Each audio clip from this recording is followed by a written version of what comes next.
is me, Andy Bowling, and chasing gazillions. Ain't the same as making millions. Wednesdays with Fernando and Anthony. We got a special guest here tonight. Uh, hey, brother, you go into your name? You can change your email from T Dawson. You can change your name. Oh, Uh, everybody, thank you again uh, for supporting our little podcast that we do here weekly. Uh, Two real estate professionals. Oh, and I know what you're thinking. Where is Fernando? You know, everybody, life happens to all of us. And Fernando, needs all of us to continue to pray for him and his family. He's been going back and forth dealing with his mom's down in Miami, and things are got him going back and forth a lot. And so we miss Fernando. We continue to pray for him and his family, and that things will work out for the best. Okay, I see Thaddeus is in the chat. I don't know why he's in the chat. I was trying to change my name on the screen. Okay, okay, Uh, that's fine. Cool, no problem. So everybody, we got a special guest here, and we got a lot of information here that we're going to be sharing with you tonight. Uh, we have, okay, he's typing. Mr. Thaddeus Dawson is a friend and a colleague of mine. There it is. You can put the junior. You can put the junior if you want, and you can put the E Dawson and the junior. and and so he's going to be bringing to us a lot of information. Tonight's episode is how to become a real estate appraiser, but it's going to be jam packed with a lot more information because we got a lot more questions and all that we certainly want to ask of Thaddeus. But before we jump into that, we want to let him come on, Thaddeus, and introduce yourself. Tell our audience who you are, what you're doing, what your mission's about.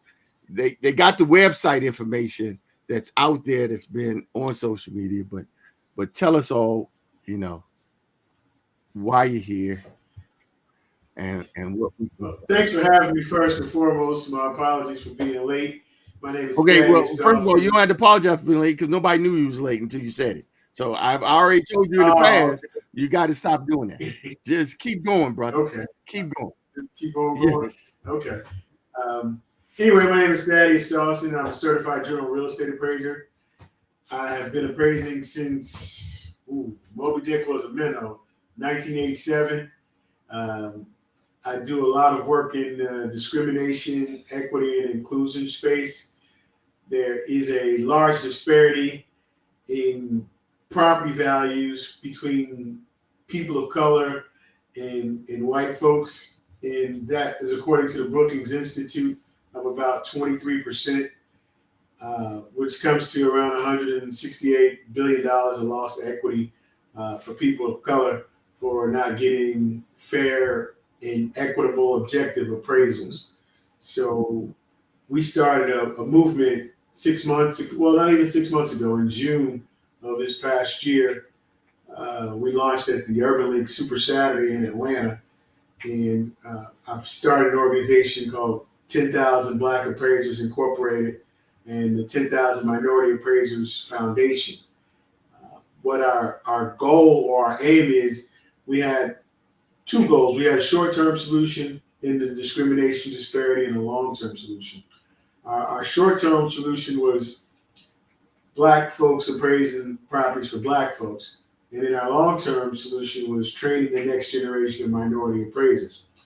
Well, we got a little bit of pushback, and so now our new statement is Black and brown folks appraising for Black and brown folks, because we had some brothers, some brown brothers that wanted to be included, and so we're here to support everyone. The other thing is that it's been a lot of sampling going on, Anthony. There wasn't a lot of people out there talking about the training the next generation. Now, if you go to folks' website, they're empowering the next generation, welcoming the new generation. Our children are the next generation. So a lot of folks do a lot of sampling, that's right. But it don't matter who said it first, as long as the message is out there. And so folks are really paying attention to us, and which is kind of exciting. I went to one brother's website. I was just, he was on LinkedIn. He really should have gave me a citation or got a release or something, because he quoted me verbatim. So, Well, it happens. It happens. No doubt.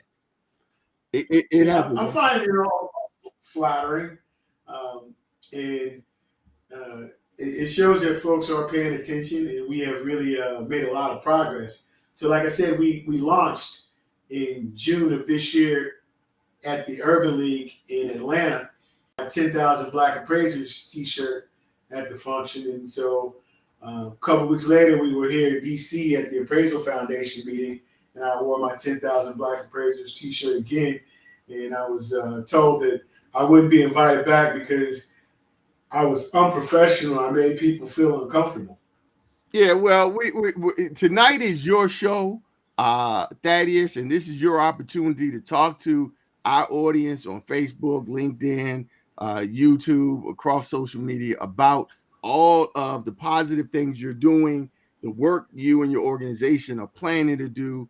What you're coming back to DC here on the 30th and those events.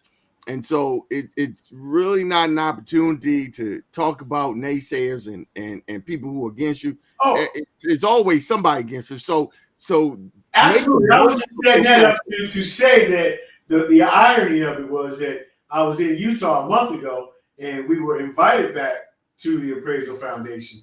And good. I was shocked because I thought we weren't going to be invited back. And when I brought it up, the guy was like, wow, we want you. We need refresh, something new. So I was excited that we are coming. And when we come, we have a couple of really big announcements that will be somewhat game-changing. We'll hold those announcements and make note of that so we don't forget to make those announcements. And okay. One of the things you'll learn about our show here is that, we only invite subject matter experts like yourself to come on to the show because we want them talking off the dome. They don't need to be scripted. They come with their passion and their mission and their vision, and they share with the audience. To our audience, and now that we're in our second year, season 2, episode 25, our audience has come to expect that we're bringing them information that they can use. So let's talk about, let's back up a little bit. Now, I met you, it's been about 2 years now? No, it was 6 months ago. No, I'm pretty sure it wasn't 6 months ago. Was that at the conference down in Savannah? That was in Savannah. Well, you know what? I spent so much time, this brother is on me and calling me. It feels like it's been 2 years. But fine. I serve on the DC real estate appraisal board here. I am not an appraiser. I'm a real estate broker, as you all know. And that's where I first met Thaddeus. It felt like it was 2 years ago I met him. So the conference that I just went to in Utah was the second version. So we met at the spring conference, and the Utah was the fall. There you go. So we met in Savannah. Yeah. And then at the time, one of the things that was being talked about was appraisal bias. And that's how we met, and we started talking about appraisal bias. And so I want you to share with the audience a little bit more about appraisal bias, why it's something in Black and brown communities we should be aware of. And then I want to give you an example. I just literally got off a listing appointment with someone who has property And I was talking with her about identifying, quote, an appropriate appraiser for her asset that's rather rural and unique. And she sensed that in that community, historically, they weren't getting their value. So talk to the audience about that and what you as an appraiser are facing, what the industry is doing, what we're moving, and how this feeds into your goal and your new organization that you've started. So appraisal bias is, people are talking about it ad nauseum. And most of it is geared towards the racial bias, but the bias is just a byproduct of a system that's broken.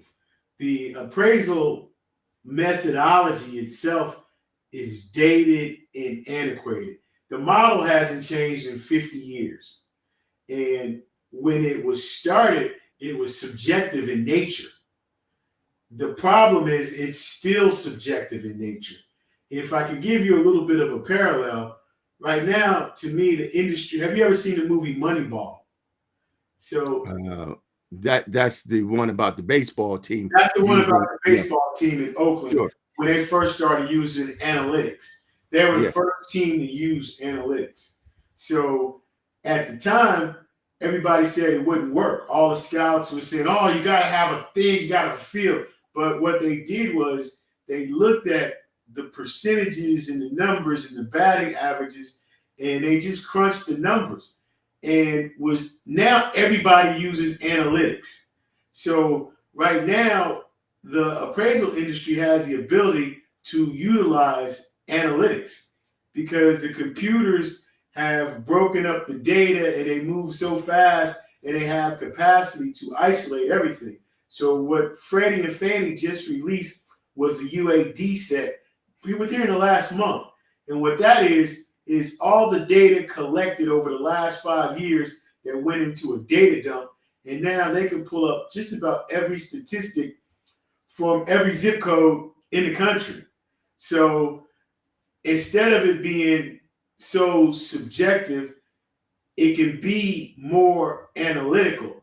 The problem now is that there's analytical bias too, as far as selection, grouping, and then all of the bias that's been built in is now built into the logarithms. So you can just get to the racist redlining a little bit faster.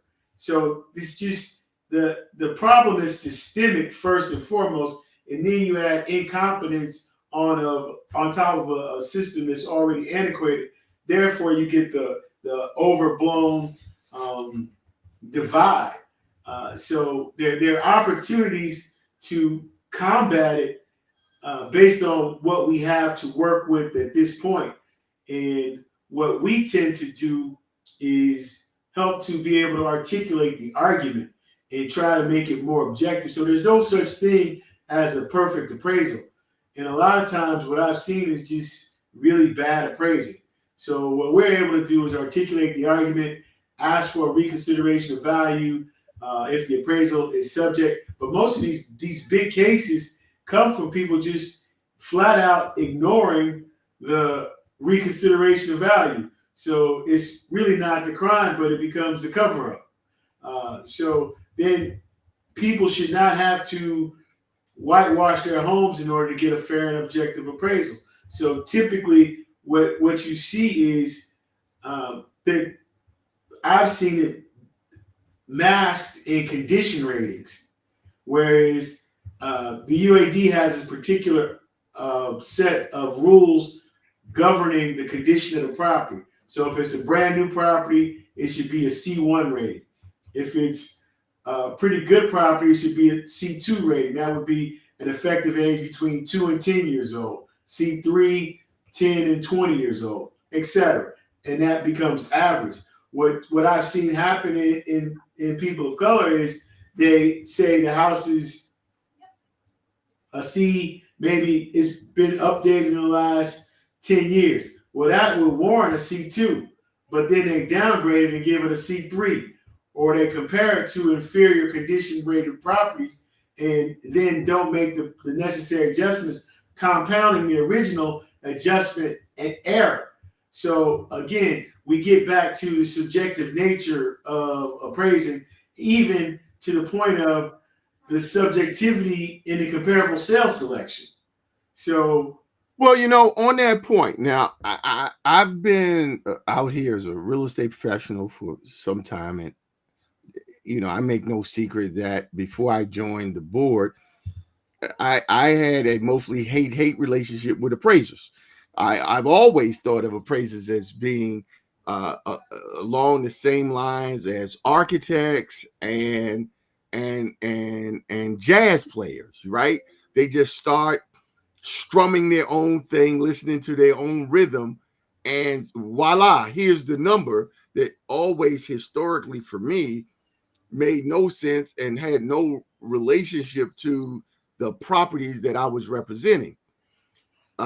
We've heard about some lawsuits, some cases in the big media, but for the typical homeowner, typical property owner who encounters an appraisal that they sense doesn't reflect the value of for their property. I mean, we know all sellers think their property is the best, but if they sense that, what recourse do property owners have today to help them redress what they sense have been errors, if not flat out bias or racism against their property?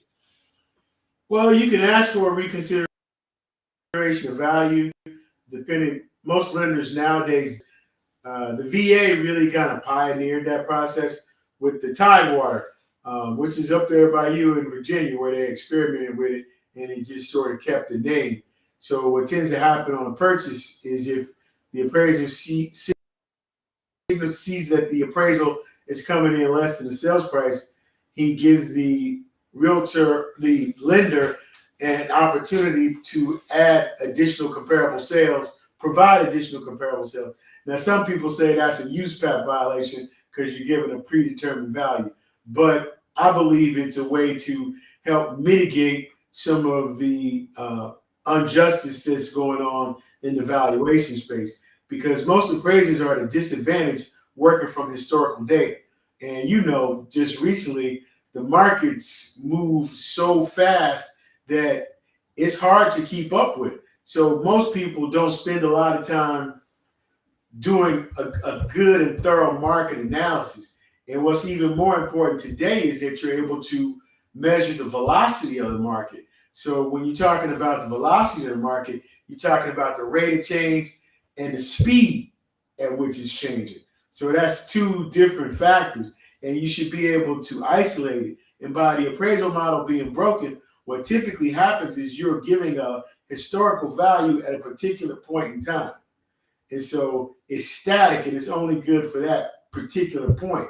But most lenders don't really care about that. What they really care about is mitigating their level of exposure and risk. So if you could give them an up-to-date or a value range, or you could give them some sort of quantifiable market information, that would be more valuable to them than the antiquated point of value which we use. So, change is hard, and so those models are hard, but there are some pioneers out there that are really looking at how to teach those things, but there's a lot of pushback and resistance. But the new UAD set is coming out, which in the next, I think, in 25, it will be released. So they just started previewing it, and the game is changing. And our goal is to allow people of color to be able to compete in the future. I don't want to teach them these methods that are currently there. I believe it's setting them up for failure. Because the level right now, they're saying they're offering POREA, which is practical applications in real estate. So that's an alternative to getting the traditional 1,000 hours of practical experience. But if you get the hours virtually, nobody is going to hire you because you don't have real-time experience. Now, that may be a way to get your foot in the door, but you still will need actual real-time, real live experience, especially when it comes to lenders work, which most people think is the end all to be all, but it's really not. It's just the tip of the iceberg in residential appraising. You have so many other opportunities in the space. Well, you touched on this area, and before you talk about your upcoming event here on November 30th, and that event and all that's happening here in Washington, D.C., I wanted to introduce you to a fact pattern. As I mentioned, I just spoke with an owner who has a property down in Heathville, Virginia, about 2.5 hours away from DC. And in addition to it being, on a river, and the property has been partially constructed. The structure is there, but on the inside, it's just framing. So this 3-bedroom loft home, 2.5, 3 baths, kitchen, just on and on. It's just all framed out. And now she's inherited this property. And so she's come to the Anthony Bowling Group to represent her in the marketing of this property. And we talked about her motivations and different things. But one of the first things I said to her is that we need to identify the appropriate appraiser who can help us really understand the value of what we have here, because it's an unfinished product. Talk to us about the appropriate appraiser. Is there a particular designation? Is there a particular appraiser? How do we go about identifying in this rural Virginia, Southern Virginia market, the appropriate appraiser for this asset? You want somebody that has geographical competency, that does rural properties on a regular basis or have some level of knowledge. Then you want to typically stay away from appraisal management companies, because they tend to hire the least experienced folks because they're trying to squeeze the most profit out of it. So that compounds a lot of issues too. I would look for somebody in the area that has a good reputation, that's familiar with the property type, and has some level of experience and expertise. Once you get the license, there's certain levels of what you can appraise up to. So if people aren't aware or able to identify the scope of work, and then is the building structurally sound? Has it been started, or is it just halfway finished because it's dilapidated? What part of the life cycle is the building actually in? What is the zoning for the area? What are the requirements? Is it a legal conforming use or a legal non-conforming use? Can you put it back like it was, or does it need to be modified? These are all questions that you need to ask. And then once you identify what you have and what you're trying to do, I guess you need to figure out what it is you want to do. Do you want to rebuild it? Do you want to tear it down? What is the useful life of the components that are existing? And more importantly, what are their contributory value to the land? So these are things that. So where am I going as a real estate professional? Where you have an existing structure, it's all been framed out inside as a residential home for sale. The structure has been in existence less than a year, It's just not finished. So nothing's finished. It's on a septic system, but none of the utilities have been brought into the property. None of the systems, the HVAC systems have been brought into the property. What you have is roof, walls, structure, foundation, 5-car garage, driveway, but once inside, it's just framing. So you want to, as an owner, ideally you would love to finish the property and sell it at the maximum number. But I think in this case, the owner probably just wants to sell what she has for the maximum amount. But again, I was thinking new construction, or someone who at least understood new construction, because that's what it appeared to be most similar for me to draw upon. But I'm limited. I'm a real estate professional. But again, it's going to depend on the nature of the property and the level of quality that it is to finish, because that's where people tend to buy in the sweet spot and discount. And the discount is for contingencies that you don't know about coming behind somebody else's work, and what are the unknowns or the hiddens. So most folks don't like to start over, so they need to mitigate that risk by discounting the value of the property. So if you got to look at it from both sides, then you got to also look at what will it take to complete the project. And is that estimating and budget exercise something you should expect from an appraiser to be able to provide you as an owner with an estimate of cost? A contractor, or you need architect. Okay. And then once those are, everybody got to stay in their lane. The appraiser can't predict what it is you want and how you want it. And once they do the value, it will be based on those scope of work that was provided, based on what you want to do to the property.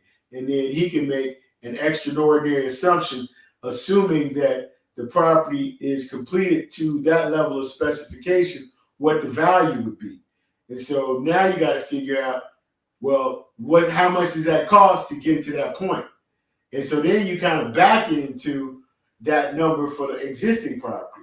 So now you got a scope of work, what it's going to be worth at the end of the day when you spend X amount of dollars. So let's say it's going to be worth $500,000, and then it's going to take $300,000 worth of work to get to the improvement. Well, you don't want to pay $300,000, and it's going to cost you another $3 to get finished. And at the end of the day, you're only going to be worth $5. Well, so you want to look at. Wow. So hold on, Thaddeus. Hold on.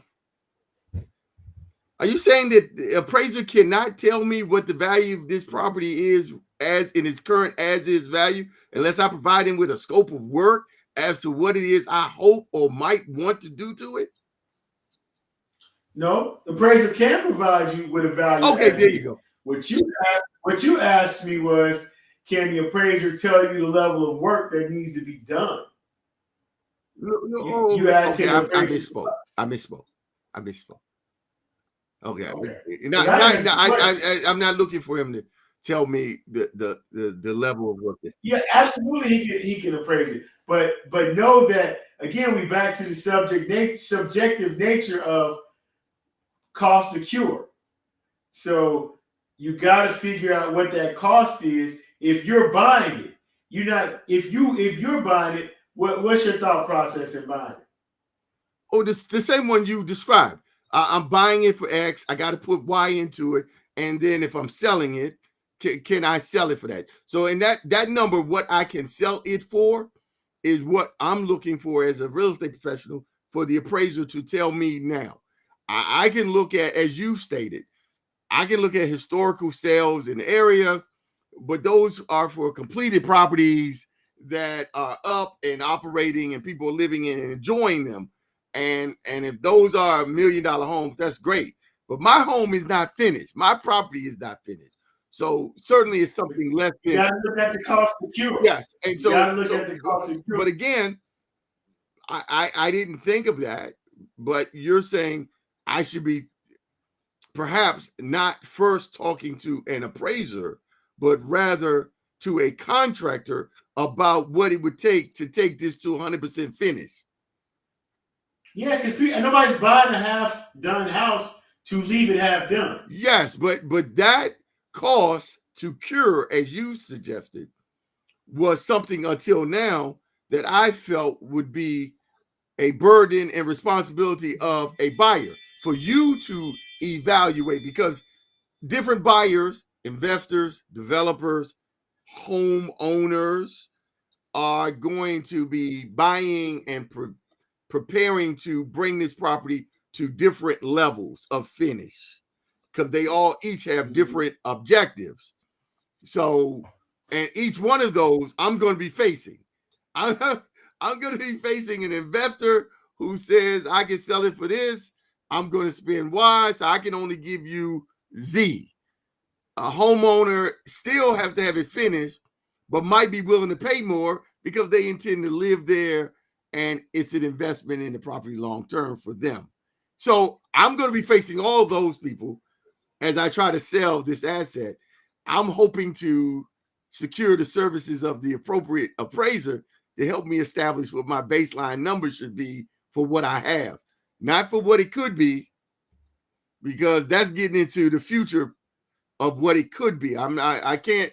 I would love to reach the future. But that affects what it is. You can't look at one without looking at the other. You want to look at the totality of the market to get the most accurate estimate. Okay. So I should be, when I'm interviewing for the appropriate appraiser, I should be looking for a professional who is asking me what are going to be the finishes. Because without it, I'm just giving you a subjective number of what you have here. You can make, it's going to be subjective anyway, but you can make that leap. But then it should be, these are the extraordinary assumptions or hypothetical conditions that I'm basing this report on.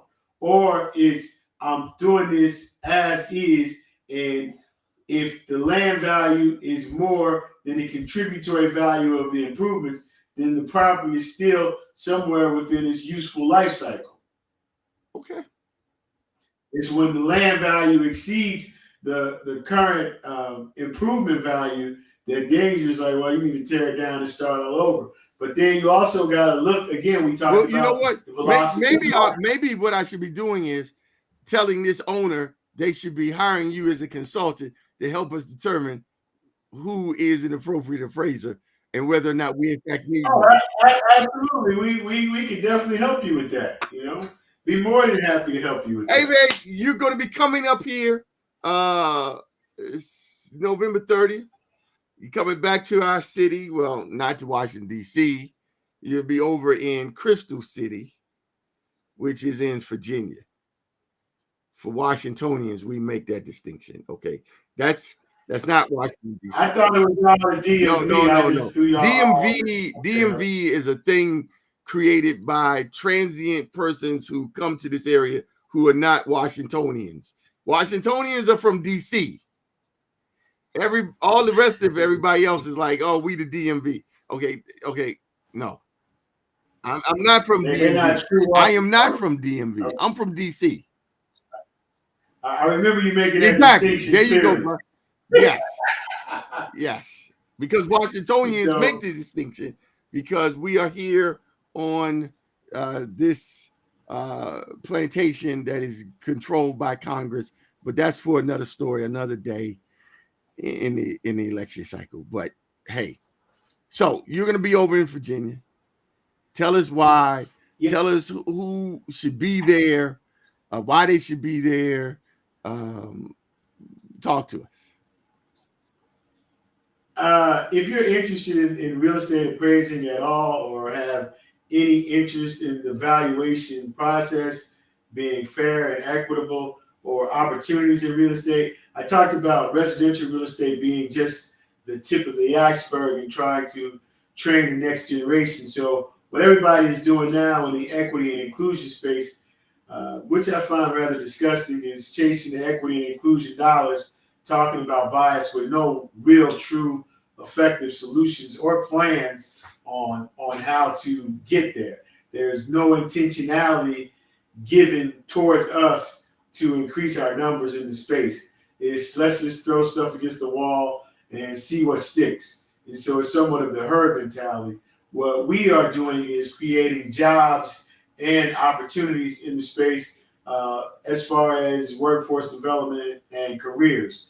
So who will be there are the federal government, who has recognized there is brother, a before you tell me shortage. who's going to be there, when and where are we going to be? What's the event? And then you can tell me all of who that's going to be there. Okay. We're going to be at the Westin Crystal City on November 30th from 6 to 9 p.m. This is after the Appraisal Foundation board meeting. This will be the reception that we are hosting for the TAFACT and CARES convention that will be there for 2 days. And then on Friday morning, we are asking everyone to go to the public hearing on December 1st, starting at 9 o'clock. Okay. All right. So that's so Thursday the we night is your group, 10,000 Black Minority Appraisers Foundation. Is that the we? Yeah, you put them both together. So we got 10,000 Black appraisers, Yeah. and then the 10,000 Minority Appraisers There Foundation. You go. 2 organizations. Okay, good. It's 2 organizations. One is a for-profit, one is a nonprofit. Got it. So the for-profit works and helps folks to get work, or helps folks to articulate arguments, helps the bank to identify minority appraisers. And the other one is training minority appraisers to be able to participate in this beautiful valuation space. Okay. Well, I tell you what we're going to do.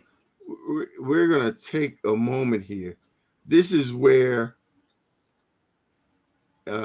if I had an assistant or technical support, is where they would pop in and they would do this. But I have to do it. So bear with me. So, well, you are multi-talented though, so I can barely even get on the call. Tell people the website they can go to get more information about your organizations. Go slow. www.1010k Black Appraisers with an S. Yep. .com.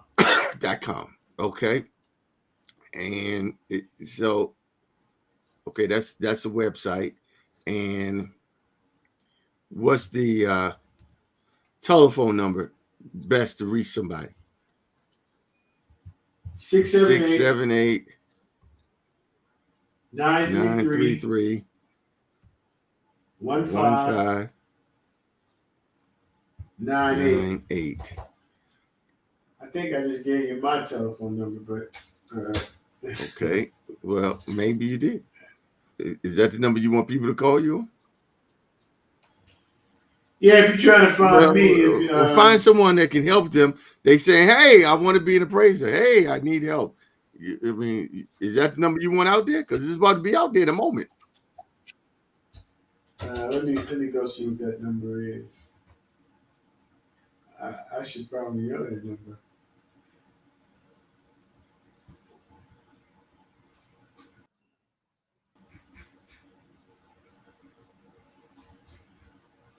Oh, okay. Are you ready for it to go?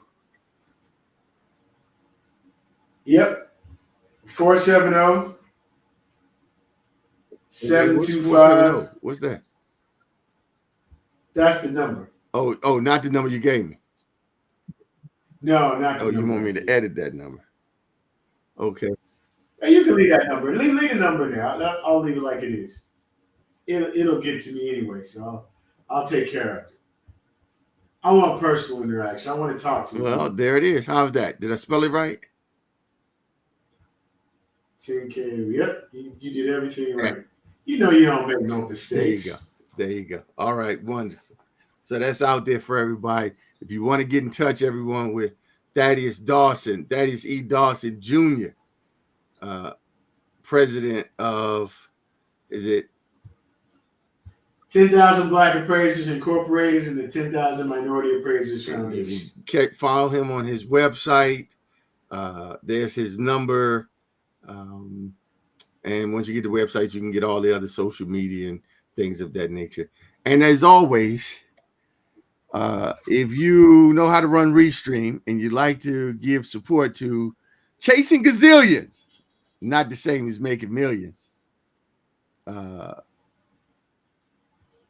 Wednesdays with Fernando and Anthony, then come on and give us some support. We need it. We're looking for it here. We're coming up on the top of the hour here, brother. Before we close out, share with the people what are the top 2 or 3 issues that we are facing here, with respect to the appraisal industry, that they should be talking to their congressmen about, or senators, or bankers, or lenders, or U.S. attorneys, attorney generals. What should we be, championing, and what should we be really trying to make change with as we go forward with respect to the appraisal industry, as people of who are black and brown? Is it Black and brown? is Black it and we brown. black and brown? We can't just be black. No, you can't just be black. Folks get offended when you're just black. But I mean, we have Latinos, Native Americans that we've been helping along the process as well. So it's all inclusive. And once they brought it to my attention, I want to help everybody. So, it's opportunity for us in the space to represent the unrepresented, speak the voice for the underserved. Sure. So that's been our driving force in creating opportunities in the space. So, I mean, we got to be at the table in order to make a difference. So I think that could be very impactful. And the areas in which we are able to bring folks in, again, your bank, talk to your bank, talk to your congressman. You should not have to whitewash your house in order to tap into your equity objectively. It's just, it's not right, and we need to work to make it better. Exactly. You mentioned about training of the future appraisers, black and brown, minority appraisers in the future.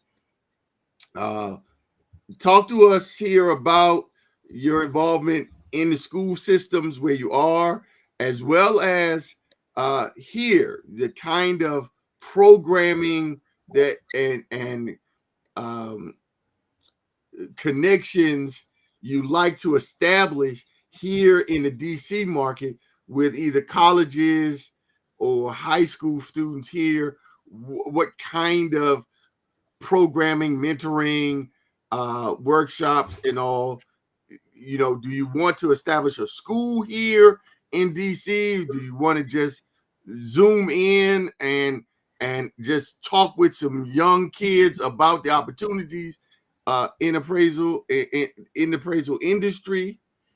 Because we know some people here, and we want to try to support you and your efforts by making connections where it's going to have its greatest impact. So we will be working with HBCUs all across the country and 2-year technical schools, but we also are introducing it as a high school career alternative. So in doing that, that would open up some of the opportunities. There are lots of opportunities in the federal government space for folks to be able to come in at GS3 and GS4 level, entry level jobs in the real estate industry. We will be able to offer some of those classes on our new LMS learning platform to qualify them for. And so there's a series of courses that will qualify them for special uses in forestry. And once those courses are completed, that qualifies and open them up to summer internship opportunities. So forestry manages over 40 million acres of land across the country. And so there's opportunities there. There's opportunities with the Department of the Interior. There's opportunities with the Bureau of Land Management. So there are plenty of opportunities in the federal government space that we will be trying to help folks tap into. And we can take you for as far as you'd like to go. If you want to go in as a high schooler and get those first 3 courses, we can help you there.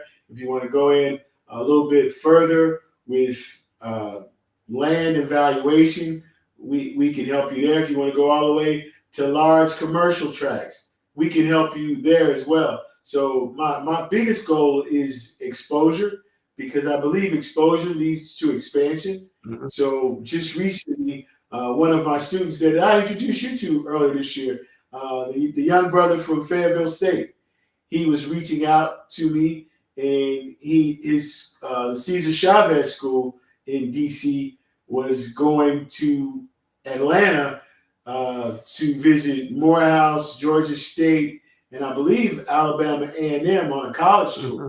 And he asked me, could I help him? And I was excited. We were able to pull it together. The last minute, they had 35 kids from Cesar Chavez that came down, and I teach an entrepreneurial class at Best Academy in Atlanta. So on that Tuesday, I was able to get them to tour T. Dallas Smith and Company. T. Dallas Smith and Company is the largest African-American commercial tenant rep company in the country. And they were responsible for bringing Microsoft to Atlanta in 2020, 500,000 square foot facility at Atlantic Station.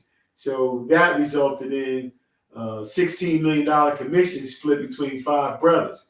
So to take the kids to witness Black excellence and let them know the possibilities that folks that look like them are doing some wonderful, amazing things was kind of eye-opening. And the gracious people at T. Dallas welcomed them in. That would be Cedric Matheny, Miss D, Dallas, and Corey Ferguson. And then the rest of the pride was there. So the kids were able to, and again, for them to do that at such a last minute, but it was for the kids, and it was a win for everybody. They came and able to tour the facility. They have a golf simulator in their office. So a lot of young folks with hair and tattoos that they could really identify that look just like them. And that was really good. And then they left there and went to Georgia State. But on Friday, I was able to bring them into my entrepreneurial class, which was pretty awesome. And we had a guy there that was talking about drones. So that's another thing that we will be doing in our training, adding drone training, because again, workforce development and in the government space, being able to utilize a drone to cover that amount of territory and to the future. Drones mixed with AI, there's so many opportunities in the space for drones. And in commercial real estate, the government is about to spend billions of dollars on infrastructure for internet, highways, bridges. Again, these are opportunities to do valuation in that space, but you have to be prepared to do that. So we are trying to get them prepared. An opportunity is never an opportunity unless you're in a position to take advantage of it. So we're trying to position folks to take advantage of these opportunities. Wonderful, wonderful. Well said. Well, Thaddeus, brother, I want to thank you so much for taking the opportunity to come on to our podcast here at Chasing Gazillions. Not the same as making millions.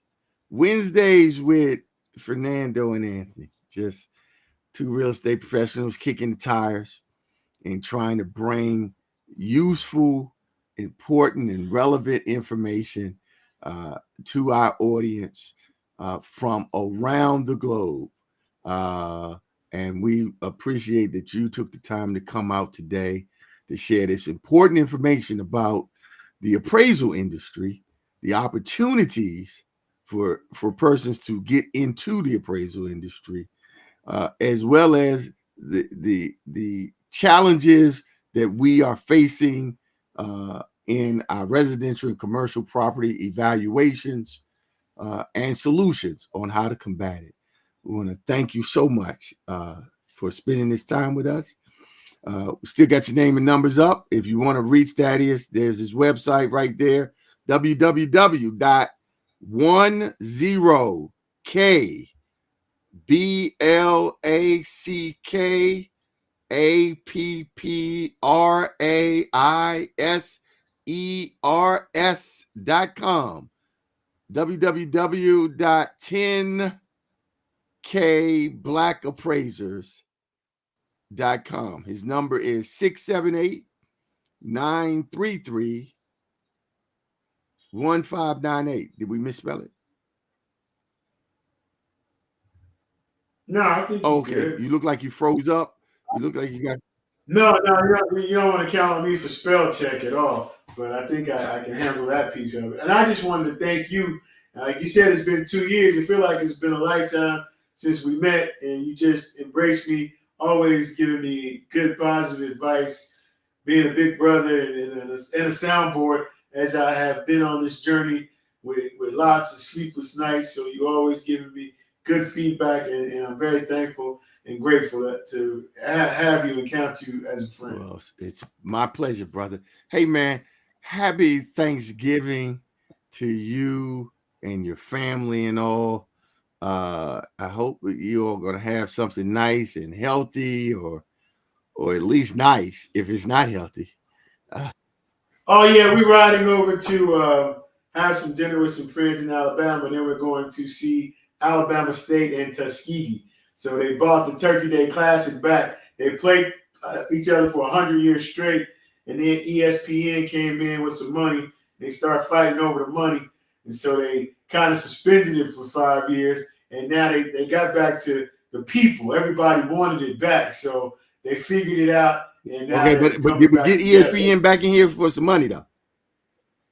Yeah. I believe they got ESPN. They just figured out how to divvy up the money. But this has been a tradition. You got to get out there and see Alabama State honeybees. Ain't nothing like getting that barbecue turkey leg. Wow, there you go. And I'm sure in the halftime dancing and the bands and all are going to be rocking. Oh yeah. You don't move till after the third quarter. So what folks don't know at the HBCUs is you got 2 shots to win. Either you win the game or you win the halftime That's show. right. So you can't leave with a split. What you don't want to leave with is being sweat. That's Thaddeus Dawson, everybody. Thank you so much, Thanks my friend. Me, man. That's my man. Give him a call. He's doing appraisals nationwide, lenders, governments.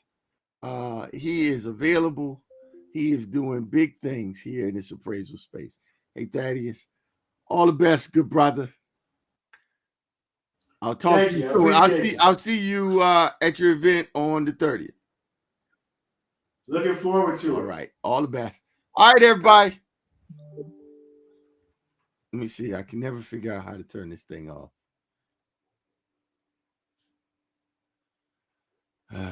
Okay.